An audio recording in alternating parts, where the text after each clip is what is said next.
제가 참 좋아하는 목사님의 설교가 있습니다. 한 10여 년 전에 교통사고로 부부가 함께 하나님 부르심을 받으셨던 데이비드 월커슨이라는 목사님이 계십니다. 이 목사님의 설교를 거좀 더 제가 방송을 통해서 들었던 것 같아요. 그런데 잊지 않는 설교가 하나가 있습니다. 설교 중에 목사님이 이런 말을 합니다. 지구상에 10억이 넘는 기독교인들이 있는데 모두가 다 종교 생활을 할 뿐 하나님을 만족시키는 참된 크리스찬들은 보여지지가 않는다. 참된 크리스찬이라고 하는 것은 결국은 뭡니까? 늘 회개하고 주님을 간절히 찾고 주의 선하신 뜻을 이루는 데에 열심을 품고 살아가는 충성된 자들입니다. 그런데 아무리 둘러보아도 아무리 외쳐보아도 하나님을 찾고 하나님 앞에 돌아오는 자들이 보여지지가 않는다. 하나님의 성품으로 하나님의 사랑을 나누는 자들이 보여지지 않는다. 그러면서 울어요. 그래서 계속해서 설교 시간 내내 울어요. 마이크를 붙잡고. 그리고 결국은 그 눈물로 설교를 마무리하는 것을 보게 됩니다. 오늘 이 말씀을 제가 마태복음 23장에서부터 쭉 묵상을 하면서 이 데이비드 월커슨 목사님의 그 마음이 느껴지더라라는 거죠. 그래서 오늘 이 선포되어지는 이 말씀 우리 모두가 다 정말로 가슴에 새겨 듣고 10억 명 중에 하나의 종교인이 아니라 주님께서 찾으시는 참된 크리스찬, 참된 성도가 되시기를 주님의 이름으로 간절히 축복합니다. 마태복음 23장을 보게 되어지면 예수님께서 그동안은 우회로 비판하시고 우회로 마지막 때를 우회적으로 말씀하셨다면 마태복음 23장에서는 이제 실제적이고 직접적인 심판에 대해서 선포를 합니다.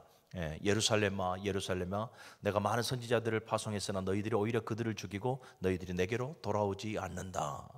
그래서 이 예루살렘의 멸망에 대해서 24장 2절에 보면 돌 위에 돌 하나도 남지 않을 것이다 라고 말씀을 합니다. 돌 위에 돌 하나도 남지 않는다라는 것은 완전한 심판입니다. 완전한 심판이고 완전한 멸망, 하나님의 공의와 정의가 완전하게 실행되어질 것에 대해서 말씀을 하고 있죠.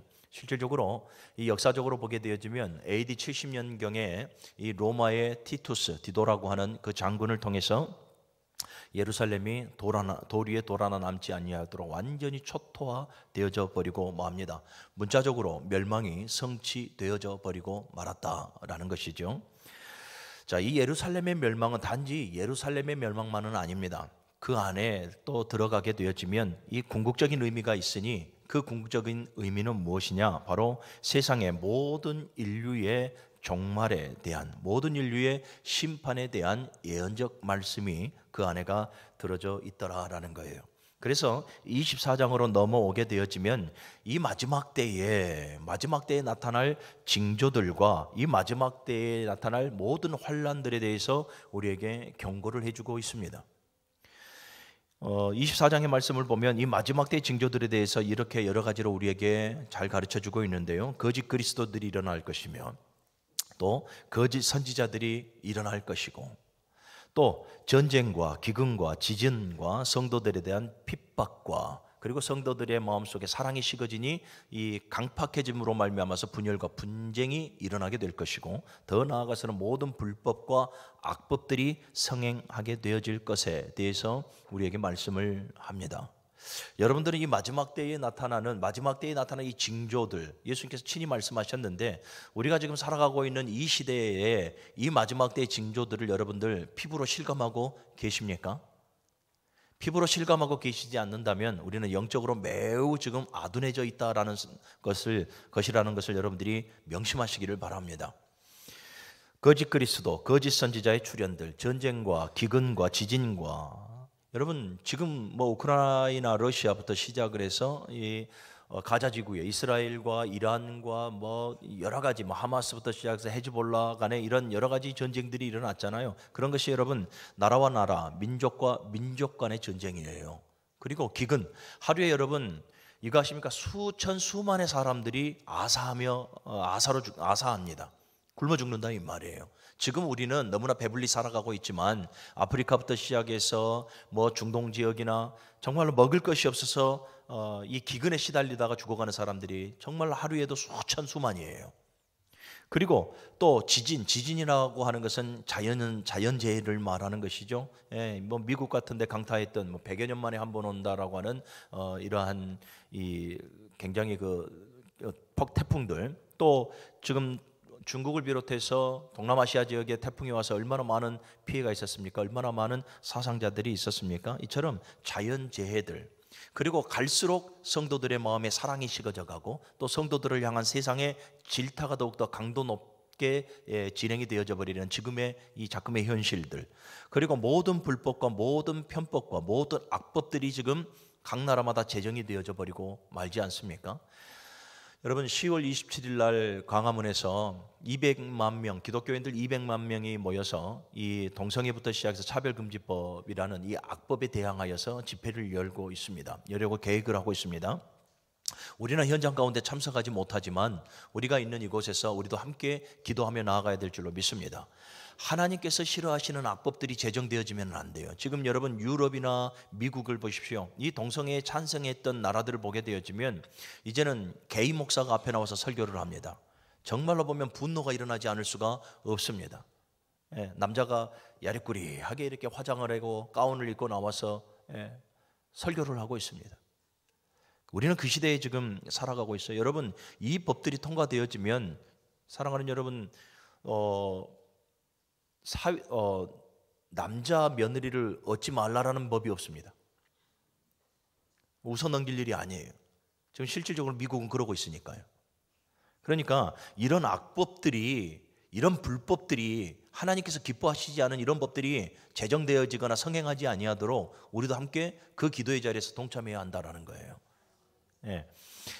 여러분, 예수 그리스도께서 오늘 본문에서 말씀하시기를 마지막 때는 반드시 옵니다. 마지막 때는 주의 재림 때입니다. 할렐루야. 마지막 때, 주의 재림 때 분명하게 성경은 단호하고 아주 분명하고 아주 명확하게 우리에게 말씀을 해주고 있습니다. 우리 29절에서부터 31절의 말씀을 같이 한번 읽어볼까요? 24장 시작.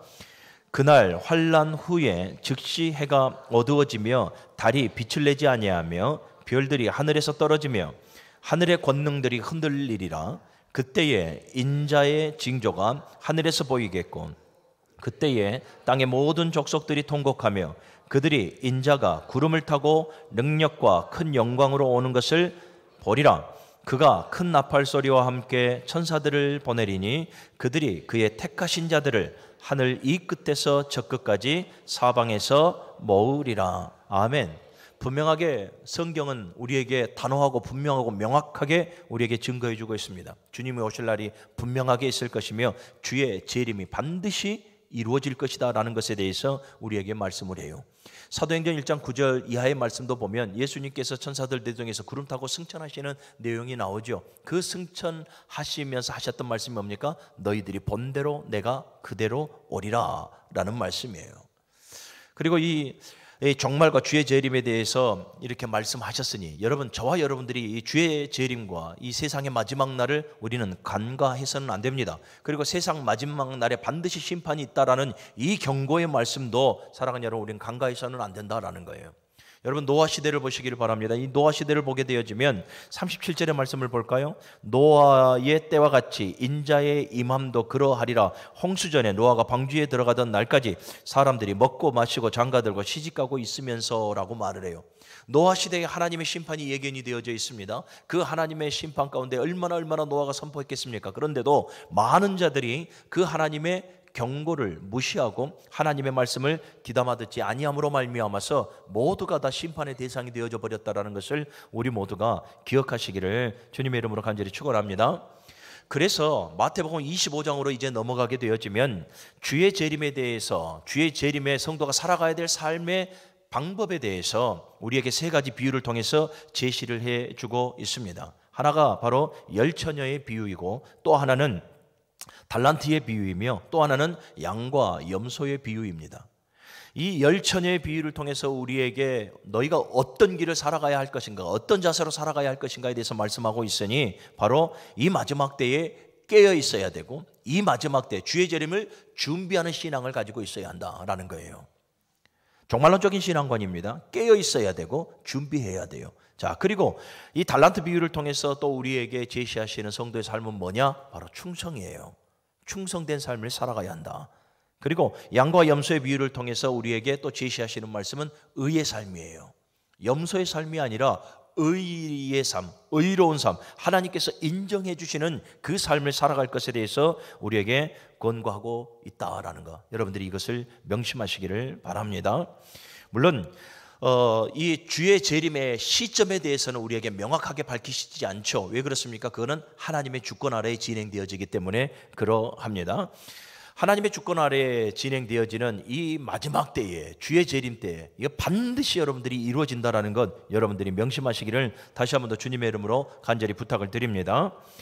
우리는 오늘 말씀을 통해서 이 마지막 때가 가까울수록 우리는 돌아봐야 하는 것이 있습니다. 무엇입니까? 내 신앙의 모습을 돌아봐야 됩니다. 그리고 내 신앙의 지난날의 삶을 복귀해 봐야 됩니다.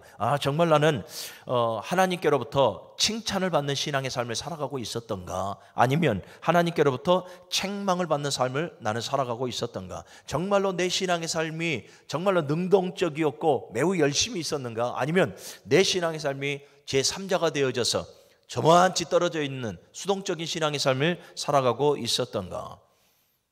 말씀에 비춰서, 성령에 비춰서 내 신앙의 삶을, 그리고 내 신앙의 지금의 현실을 심각하게 우리는 조명해 봐야 될 줄로 믿습니다.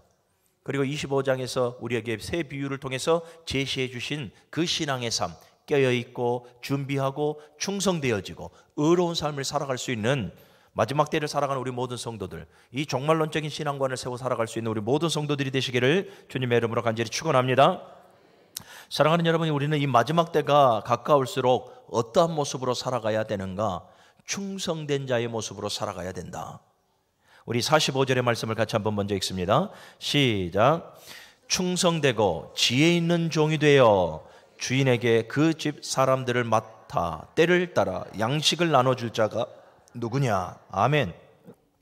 이 마지막 때에 주님께서 찾으시는 자는 누구인가? 바로 충성된 자를 찾고 계신다라는 거예요. 사랑하는 여러분, 주님께서 오시는 그날이 바로 심판의 날이죠. 누구든지 주의 심판을 피할 수가 없습니다. 누구든지 우리 모두가 다 주의 심판의 보좌 앞에 나아가게 되어지는데요, 그때는 판가름이 납니다. 천국이냐 지옥이냐. 누구에게 천국이 주어집니까? 바로 충성된 자의 부류에 속해 있는, 충성된 자의 편에 속해 있는 자들이 천국을 소유하게 되어집니다. 우리 문흥제일교회 모든 성도들, 오늘 때 예배하는 우리 모든 성도들이 주께서 그토록 간절히 원하시고 찾으시는 그러한 충성된 자, 우리 모두가 되어지기를 간절히 바라봅니다. 그러면 주께서 인정하시고 지금 성경에서 인정하는 충성된 자는 누구더냐라는 것입니다. 충성된 자는 여러분, 작은 일에서부터 충성하는 자를 말합니다. 작은 일. 사람들은 큰 것에 관심을 두고요, 그리고 큰 것을 바라고 그 큰 것을 이루려고 합니다. 왜 그러겠습니까? 그 마음에 탐심과 탐욕이 있어서 그렇습니다. 큰 것을 이루게 되어지면 내 이름이 드러나게 되어지고, 내 의가 드러나고, 내 열심이 드러나고, 더 나아가서 내가 부각이 되어집니다. 그래서 사람들은 큰 것을 쫓고 큰 것을 바라며 큰 것을 이루려고 애를 씁니다. 그러다 보니 작은 것에는 관심 두지 않을 때가 굉장히 많아요. 작은 것은 소홀히 할 때가 많고, 작은 일들은 간과해버리고 말 때가 굉장히 많아요. 그런데 여러분, 이걸 아십시오. 예수님은 지극히 작은 것에서부터 충성된 자를 바라보고 계시고 기억하고 계시다라는 것을 명심하시기를 바랍니다.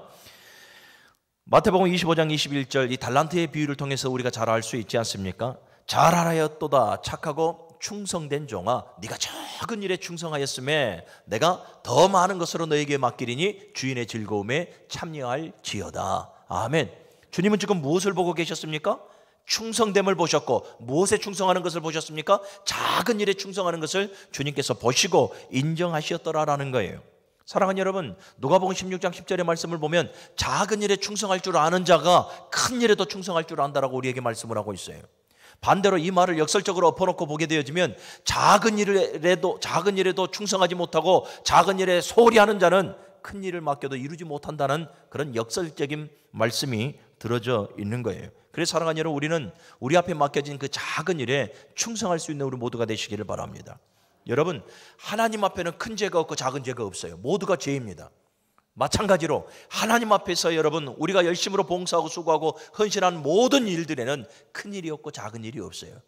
내가 얼마나 진실하게 하나님 앞에 충성되어져 있는가, 하나님께서 나에게 맡겨주신 그 허찬한 일이라도, 그 작은 일이라도 하나님께서 나에게 부여해 주신 일이라 믿고 열심으로 했을 때, 충성으로 했을 때 주님은 그것을 보시는 거죠. 할렐루야. 예수님께서 지극히 작은 것에 충성하시는 것을 보고 계신다. 이거 여러분들이 명심하시고 여러분들 작은 일에 충성할 수 있기를 주님의 이름으로 간절히 축원합니다. 또 충성된 자는 내게 맡겨진 일에 대해서 최선을 다하는 자예요. 최선을 다하는 자. 예, 최선을 다한다라는 의미는 뭡니까? 결국은 열매 맺는다라는 거거든요. 여러분, 그날에 주님께서 우리의 무엇을 보고 하십니까? 주님이 사랑합니다. 우리의 입술의 고백을 보고 합니까? 열매를 보아 알아요. 그러면 그 열매를 맺으려면 우리는 어떻게 살아가야 됩니까? 최선을 다해 살아가야 하는 거예요. 예, 여기서 최선을 다하다라는 단어가 바로 충성이라는 단어고, 또 하나는 열정, 열심이라는 단어로도 해석이 되어져요. 그러니까 나에게 맡겨주신 이 사명의 삶, 이 마지막 때에 정말로 우리가 정말 주님을 향해서 나아가는 모든 삶에 열정이 있어야 되고, 열심이 있어야 되고, 특심이 있어야 되고, 최선을 다해 충성된 삶을 살아가야 한다라는 것입니다. 그래야 우리의 신앙의 삶 속에 열매를 맺을 수가 있는 거예요. 성경을 보십시오. 여러분, 우리가 하나님 앞에 찬양 하나를 해도 시편 9편 1절의 말씀을 보면 내가 전심으로 주를 찬양하나이다 라고 말을 해요. 전심으로요. 전심으로. 기도를 하나님 앞에 올려드려도 시편 119편 149절 이하의 말씀을 보면 내가 전심으로 주께 부르짖나이다. 우리가 하나님 앞에 헌신을 해도, 봉사와 섬김의 삶을 살아가도 로마서 12장 1절을 보니까 부지런하여 게으르지 말고 열심을 품고 주를 섬기라 그래요. 대충이 아니에요. 수동적이도 아니에요. 제3자가 되어져서 방관자의 입장에서도 아니에요. 열심을 품고, 부지런하여 게으르지 말고 열심을 품고 주를 섬기라라는 거예요. 마가복음 12장 30절에 보니까 하나님을 사랑할 때 입술의 고백으로 사랑하는 것이 아니라 내 마음을 다하고 내 목숨을 다하고 내 뜻을 다하고 내 힘을 다하여 주 너희 하나님을 사랑하라라는 거예요. 그런데 여러분, 우리의 찬양하는 모습, 우리의 예배하는 모습, 우리의 기도하는 모습, 우리의 헌신하고 봉사하고 수고하는 모습, 하나님을 사랑한다 말하는 우리의 고백하는 모든 모습들을 한번 보십시오. 우리가 정말로 전심으로 최선을 다해 열심히 특심이 되어져서 정말로 하나님 앞에 충성된 모습으로 나아가는가, 한번 우리의 신앙의 삶을 복귀해보자라는 거예요. 간절히 바라고 원하올 때에는 사랑하는 여러분, 우리에게 맡겨진 일에 충성을 다하시되 최선을 다해서 여러분들 열매 맺는 우리 무릉교회교회 성도들이 되어주시기를 주님의 이름으로 간절히 부탁을 드립니다. 또 세 번째, 충성된 종은 하나님께 지혜를 구하며 나아가는 자입니다. 지혜를 구하며 나아가는다. 여러분, 야고보서 1장 5절의 말씀을 보면 지혜를 구하라 그리하면 후히 주시리라 라고 말씀을 하고 있고요. 마태복음 10장 16절에도 보면 예수님께서 제자들을 파송하실 때에도 너희가 뱀 같은 지혜와 비둘기 같은 순결함으로 나아가라 라고 말을 해요. 이 뱀 같은 지혜라고 하는 것이 무슨 말이냐면, 환난을 당할 때에, 복음을 증거할 때 환난을 당한다 이 말이에요. 굉장한 핍박을 당할 것인데 그럴 때에 뱀 같은 지혜를 가지고 그 현장을 잘 피해서 한번 살아남아라, 이런 의미가 아니에요. 핍박과 환난의 현장 가운데에서도 뱀 같은 지혜를 구하여 그 지혜로 말미암아 끝까지 복음을 증거하라. 코로나19의 여파가 아직도 있고 지금 계속해서 세속화되어져 가고 있는 이 시대에 하나님의 몸된 교회를 세워 나아가기가 힘든 이 상황 속에서도 저와 여러분들이 어떻게 하라고요? 뱀 같은 지혜를 가지고 이 상황 속에서도 주님의 몸된 교회를 세우고 하나님의 나라를 확장해 나아가라 라는 말씀이 되어지는 거예요. 그래서 잠언 3장 15절의 말씀을 보면 여호와를 신뢰하되 내 명철을 의지하지 말고 내 스스로 지혜롭게 여기지 말지어다 라고 우리에게 말씀하고 있는 거예요. 사랑하는 여러분, 지혜를 구하십시오. 왜 지혜를 구해야 됩니까? 하나님의 일이에요. 사람의 일이 아니요, 하나님의 일이기에 하늘의 지혜가 필요한 거예요.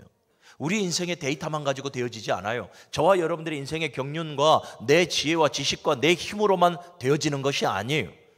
하나님의 일은 하나님께서 주신 지혜로 감당해야 되는 거죠.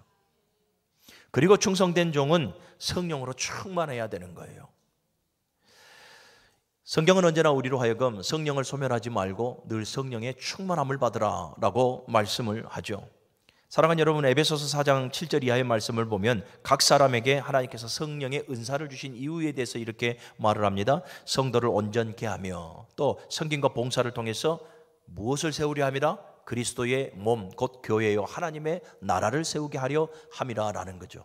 하나님의 나라를 세워 나아가는 이 일에 있어 우리의 의지력만 가지고 우리의 열심만 가지고 되어지지 않으니 성령의 충만함을 받고 그 권능 아래에서 이 마지막 때에 충성된 자의 삶을 살아가야 한다라는 말입니다. 고린도전서 12장 7절의 말씀도 보면 각 사람에게 성령을 주셨던 그 이유에 대해서 유익하게 하려 함이라라는 거예요. 여러분, 하나님께서 우리에게 성령의 은사를 준 것은 교회의 덕을 세우고 주님의 몸된 교회를 아름답게 세워 나아가게 하기 위함임을 기억하시기를 바랍니다. 유일하게 방언의 은사만 내 유익함을 위함이지 그 모든 은사들은 다 교회의 덕을 세우고 교회를 아름답게 세워 나아가고 덕을 끼치기 위함이다라는 것을 기억하시기를 바랍니다. 사랑하는 여러분, 우리가 성령으로 충만해서 하나님의 일을 충만해야 될 이유가 무엇이겠습니까? 우리가 충만하고 충성되어 해야 될 일이 내 일이 아니라 하나님의 일이기 때문에 그렇습니다. 하나님의 일이고 신령한 일이고 영적인 일이기 때문에 우리는 하나님 앞에 지혜를 구하고 우리는 하나님께 성령으로 충만해야 한다라는 거예요. 우리 문흥교회 모든 성도 여러분, 하나님께 지혜를 구하는 것과 동시에 늘 성령으로 충만하십시오. 하늘의 일은요, 영적인 일은요, 여러분 육신으로 다 감당할 수가 없어요. 성령의 충만함을 받고 그 권능을 받아야 감당해 나아갈 수가 있는 거예요. 예수님도 여러분 하나님과 동등된 분이시지만은 공생애를 시작하기 전에 예수님도 성령을 받으세요. 세례 요한에게 세례를 받을 때 비둘기처럼 성령이 그에게 임하셨고, 사도행전 10장 58절의 말씀을 보면 하나님께서 나사렛 예수에게 성령의 권능과 능력을 기름 붓듯 하셨음에 그가 두루 다니면서 선한 일을 하시고 마귀에게 눌린 모든 자들을 다 어떻게 하셨더라? 치료하시었더라. 할렐루야. 예수님도 성령을 받고 그 권능 아래에서 공생애의 삶을 시작하신 거예요. 그 예수님이 승천하시기 전에 사도행전 1장 9절에 보면 승천하시기 막 전에 제자들에게 하셨던 말씀이 뭡니까? 너희 성령 받아야 돼. 너희가 성령을 받아야 그 권능으로 말미암아 예루살렘과 온 유대와 사마리아와 땅 끝까지 그때서야 너희들이 내 증인된 삶을 살아갈 수가 있어. 사랑하는 여러분, 하물며 저와 여러분들은 어떻게 해야 되겠습니까? 하물며 예수님도, 예수님의 제자들도 성령을 받고 그 권능 아래에서 마지막 때를 준비하고 하나님의 뜻을 이루어 나아가는 삶을 살았는데 하물며 저와 여러분들은 어떻게 하겠냐라는 거예요. 우리 문흥교회 모든 성도 여러분, 늘 기도의 자리에 함께 있으면 좋겠습니다. 늘 성령으로 충만했으면 좋겠습니다. 여러분, 우리는 주의 재림 때에 이처럼 충성된 자의 편에 서서 주님을 기뻐하시는 삶을 우리는 살아가야 합니다. 그런데 주님의 기대하고는 달리 많은 사람들이 충성된 종의 편에 서 있지 아니하고 악한 종의 편에 서 있을 때가 많아요. 아까 데이비드 월커스 목사님 말씀하신 대로 지구상에 10여 명의 이 크리스찬이 있는데 모두가 다 주님을 찾는 것이 아니라 종교 생활은 하나 예수 없는 생활, 종교 생활은 하나 예수 생활이 없는, 예수 사랑이 없는 삶, 그 삶을 살아가고 있으면서 그것을 보고 눈물을 흘리는 것을 볼 때에 오늘날에 정말로 많은 사람들이 충성된 종으로서의 삶을 살아가는 것이 아니라 악한 종으로서의 삶을 살아가고 있으니, 여러분 우리 48절에서부터 한번 읽어보겠습니다. 48절에서부터 마지막 절까지 시작. 만일 그 악한 종이 마음에 생각하기를 주인이 더디오리라 하여 동료들을 때리며 술친구들과 더불어 먹고 마시게 되면 생각하지 않는 날 알지 못하는 시각에 그 종의 주인이 이르러 엄히 때리고 외식하는 자가 받는 벌에 처하리니 거기서 슬피 울며 이를 갈리라. 아멘. 자, 성경에서 바라보는 악한 종은 누구입니까? 이 악한 종이라고 봤을 때 총평을 해보자면은 교만한 자예요. 하나님의 뜻을 거스리고 하나님의 뜻대로 살아가는 것이 아니라 자기의 소견에 옳은 대로 살아가고 하나님의 뜻을 꺾으려고 고집스럽게 살아가는 자들을 말하는 거예요. 그 마음이 완악하고 강팍해서 굳어질 대로 굳어진 자들을 말하는 거예요. 이들이 악한 종이에요. 그래서 이들은 여러분 보십시오. 방금 우리가 읽었던 48절을 보니까 주께서 더디오리라 라고 생각하는 자들이에요. 아직 내 때에는 오지 않는다라는 거예요. 내 때에는 종말이 오지 아니하고 내 때에는 주의 재림이 오지 않는다라는 교만 속에서 자기 확신을 가지고 살아가는 거예요. 그러다 보니까 신앙의 행태를 보십시오. 열심히 보이지 않아요. 특심이 보이지 않아요. 최선을 다하는 모습이 보이지 않아요. 능동적인 모습이 보이지 않아요. 저만치 멀리 삼자가 되어져서 수동적인 태도로 신앙의 삶을 살아가는 자들이에요. 그러다 보니 그들의 신앙의 삶을 보십시오. 온갖 나태와 게으름과 태만만이 보여지는 거예요. 잠언 24장 33절 이하에 말씀한 것처럼 좀 더 자자, 좀 더 졸자, 좀 더 눕자 하며 완전히 나태되어져 버리고 게으르고 태만한 모습 속에서 스스로를 방임하고 스스로의 삶을 방관하며 살아가는 자들, 그러한 자들이 바로 악한 종인 거예요. 그리고 그들의 마음속을 보니까 시편 14편이나 53편의 말씀을 보면 어리석은 자가 되어져서 그 마음에 이르기를 하나님이 없다 말하며 살아가는 존재들. 여러분, 이들은 이방인들을 지금 말하는 것이 아니에요. 하나님의 언약 백성 이스라엘 백성들이에요. 그 이스라엘 백성들을 향해서 지금 한탄하기를 어리석은 자들이 그 마음에 이르기를 하나님이 없다 말하며 살아간다라는 거예요. 하나님 앞에 절기를 지키고요, 하나님 앞에 제사하고요, 율법을 받아 하나님의 말씀이 무엇인지를 아는 자들이에요. 그런데 그들의 마음속에 나태와 게으름과 이 태만함으로 말미암아서 수동적인 종교의 삶을 살아가요. 그리고 좀 더 자자, 좀 더 졸자, 좀 더 눕자 하면서 그 마음속에 보니 하나님이 없는 백성처럼 살아가고 있더라라는 거죠. 물론 여러분, 주님께서 언제 오실지는 아무도 몰라요. 절대 주권자이신 하나님 외에는 하늘의 천사들도 예수님도 몰라요. 아무도 모릅니다. 하나님의 주권 아래에 있으니 말입니다. 사랑하는 여러분, 그러기에 저와 여러분들이 더욱더 깨어 있어야 하는 것 아니겠습니까? 그러기에 저와 여러분들이 더욱더 깨어 근신하고 정신을 차리고 모든 수동적인 그 저자세를 다 버려버리고 열심을 품고 주를 섬기는 우리 모두가 되어져야 하지 않냐라는 거예요.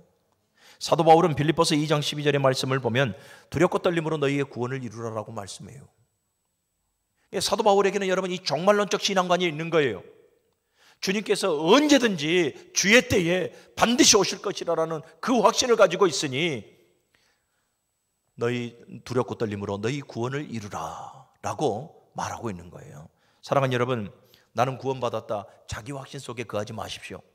내가 구원받았다라는 그 구원의 인침은 누가 내려주시는 것입니까? 오직 하나님이에요. 그 결정권자는 오직 하나님이에요. 그런데 우리는 성경의 지식이 있어 예수를 믿으면 구원을 받으니 나는 예수 믿어, 나는 구원받은 백성이야, 자기 확신 속에 살아가거든요. 여러분들의 삶을 돌아보라라는 거예요. 여러분들의 삶 속에 얼마나 말씀의 열매가 있습니까? 얼마나 성령의 열매가 있습니까? 얼마나 사랑의 열매가 있습니까? 성경을 통해서 우리에게 말씀하시고 우리에게 찾으신 그 열매가 내 삶 속에 얼마나 보여집니까? 자기 확신 속에 살아가다가는 여러분, 우리는 멸망당하는 거예요. 두렵고 떨림으로 구원을 이루어 나아갈 수 있는 성도가 되어져야 할 줄로 믿습니다. 데살로니가전서 5장 6절에도 하시는 말씀이 뭡니까? 오직 깨어 근신하라 라고 말씀을 해요. 베드로후서를 보게 되어지면 더욱더 우리에게 명확하게 말씀을 하죠. 베드로후서 3장 10절 이하에 보면 주의 날이 도둑같이 임하리니 주 앞에서 점도 흠도 없도록 살아가라. 베드로전서 4장 7절의 말씀을 보면 만물의 마지막이 가까웠으니 깨어 근신하고 정신을 차리라 라고 우리에게 말씀을 해요. 오늘 이 말씀을 새겨 듣는 우리 모든 성도들, 정말로 이 마지막 때임을 여러분들이 정말로 깨닫고 깨어 근신하고 이제는 좀 정신을 차리고 우리의 신앙의 자세를 좀 바꿔서 이제는 좀 적극적이고 능동적이고 열심을 내는 충성된 삶을 살아갈 수 있기를 주님의 이름으로 간절히 축원합니다. 또 여러분들, 이 악한 종들은 여러분 주께서 더디 오리라라고 생각을 하고 있고요, 또 하나는 세상 일에만 몰두하며 살아가는 것을 보게 됩니다. 38절에서부터 41절의 말씀 같이 한번 읽어봅니다. 시작. 홍수전에 노아가 방주에 들어가던 날까지 사람들이 먹고 마시고 장가들고 시집가고 있으면서 홍수가 나서 그들을 다 멸하기까지 깨닫지 못하였으니 인자의 임함도 이와 같으리라. 아멘. 여러분, 악한 종들은 바로 이와 같아요. 악한 종들은 주께서 더디 오리라 생각하고 있으니 그들의 신앙의 작태를 보니까 매우 나태되어지고 매우 게으르고 완전히 태만하거든요. 더 나아가서 주의 일에 신경 쓰지 않습니다. 삼자가 되어져 있으니까요. 그러니까 어떻게 합니까? 세상 일에만 몰두하는 거예요. 육의 일에만 몰두하는 거예요. 분명히 로마서 8장에 육신의 생각은 사망이요 영의 생각은 생명과 평안이라 우리에게 강권하고 있음에도 여전히 우리는 육신만을 위하여, 여전히 우리는 세상에서의 삶을 위하여 몰두하며 살아갑니다. 하나님께서, 예수님께서 이 적극적으로 실제적인 심판을 선포하시기 전에 마태복음 22장을 보게 되어지면 이렇게 말하죠. 이 임금이 그 아들의 이 생일잔치를, 결혼잔치를 통해서 이 잔치를, 혼인잔치를 베풀 때에 많은 사람들을 초청하죠. 종들을 보내서 많은 사람들을 초청할 때에 이 초청의 대상자들의 행태를 보니 모두가 다 뒤를 돌아보지 아니하고 자기 밭으로 가고 자기의 사업터로 다 가버립니다. 하다 못해는 이제는 보낸 종들을 모욕하고 죽이기까지 합니다. 그 결과가 뭡니까? 임금의 잔치에 참여하지 못해요. 주인의 즐거움에 참여하지 못하는 거예요. 여러분, 영적인 침체에 우리가 영적인 삶을 살아가게 되어지면 우리에게 찾아오는 첫 번째 패턴이 뭔지 압니까? 다 모두들 경험했을 겁니다. 내가요 영적으로 거듭나지 못하고 영적으로 충만하지 못하면 이 영적인 침체 가운데 살아가게 되어지면 나에게서 찾아오는 첫 번째 패턴이 뭐냐면 세속화예요. 여러분, 저와 여러분들은 예수 그리스도 통해서 하나님의 모양과 형상을 담도록 계속해서 영적으로 거듭난 존재가 되어질 수 있도록 성화로 우리를 이끌어 가십니다. 그런데 우리는 반대로 역행을 하고 있어요. 점점 내가 세속화가 되어져 가고 있어요. 점점 내가 하늘의 일을 생각하고 하늘을 소망하며 살아가는 사람이 아니라 세상 일을 생각하고 세상에서 무엇인가 이뤄보려고 아둥바둥거리며 살아가는 존재, 그것을 우리는 쉽게 발견하게 되어져요. 여러분, 내가 세속화되어지고 내가 영적인 존재가 아니라 오히려 육신화되어져 간다라면 여러분, 영적으로 깨어있지 못해서 우리는 시대를 분별할 수 있는 안목이 우리에게 사라집니다. 우리 모두에게 영적인 안목이 열리기를 주님의 이름으로 간절히 축원합니다. 여러분, 아까 말씀드린 대로 거짓 그리스도, 거짓 선교, 이 선지자들의 출현, 전쟁과 기근과 지진과 성도들에 대한 핍박과 사랑이 식어져 버리고 성도들의 마음속에 강팍함이 자리 잡고 더 나아가서 모든 불법과 이 악법이 성행하는 이 시대, 지금 우리가 이 시대를 살아가고 있는데 조금만 우리가 눈 돌려서 정말 그렇게 크게 영적이지 아니하여도 성경의 지식만 가지고 있어도 이 성경에서 말하는 마지막 징조가 여실없이 그대로 우리에게 지금 보여지고 있는데 우리는 계속해서 우리가 세속화되어지고 우리가 계속 육신화되어져 가니 영적인 분별력이 없어요. 시대를 보는 안목이 없어요. 그러다 보니까 어떻게 합니까? 동일하게 저렇게 신천지 이단들, 온갖 사이비들은 판을 치고 있고 거짓 자유주의 신학은, 인본주의 신학은 지금 계속해서 우리 신학 안에 들어와서 우리를 어지럽히고 있고 세상에 눈에 보이도록 전쟁이 일어나고 기근과 모든 지진과 교회를 핍박하는 세상의 조롱과 조소의 소리가 이렇게 심각하게 들리고 모든 불법과 모든 편법과 압법이 성행하고 있음에도 우리는 시대를 보는 안목이 없기 때문에, 그래서 우리 마음속에 어떻게 생각합니까? 우연이겠지, 또는 내 때에는 일어나지 않겠지, 내 때는 마지막에 모든 현상들이 일어나지는 않겠지. 우리는 그렇게 살아가는 거예요. 영적으로 우리가 완전히 침체되어지고 영적으로 완전히 피폐되어져 버렸다라는 그 증거인 것입니다. 사랑하는 여러분, 세상 일에 몰두하지 마십시오. 노아 시대도 세상 일에 몰두하다가 멸망당해요.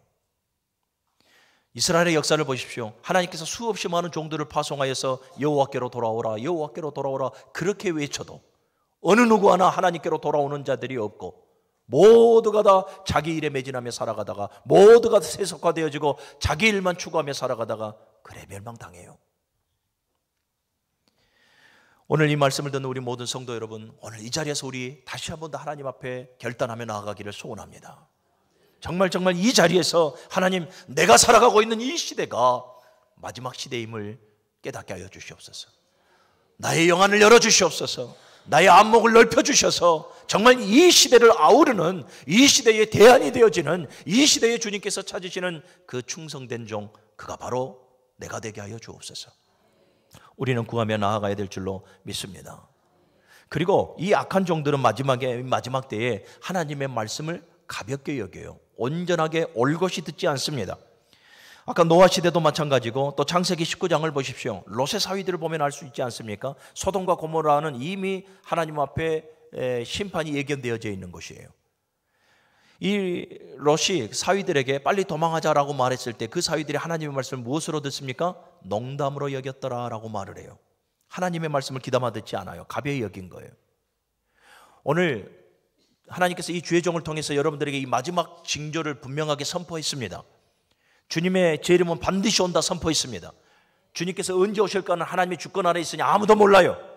그러면 이 마지막 때 우리는 깨어 근신하고 정신을 차리고 충성된 자의 삶을 살아가야 된다 선포했습니다. 그러면 우리는 어떻게 해야 됩니까? 이 말씀을 귀담아 듣고 내가 내일 새벽부터 변화가 되어줘야 돼요. 그런데 내 모습이 여전히 변화가 없다는 거 심각한 영적인 질병입니다. 사랑하는 여러분, 천지는 없어져도 하나님의 말씀은 반드시 이루어짐을 믿으시기를 바랍니다.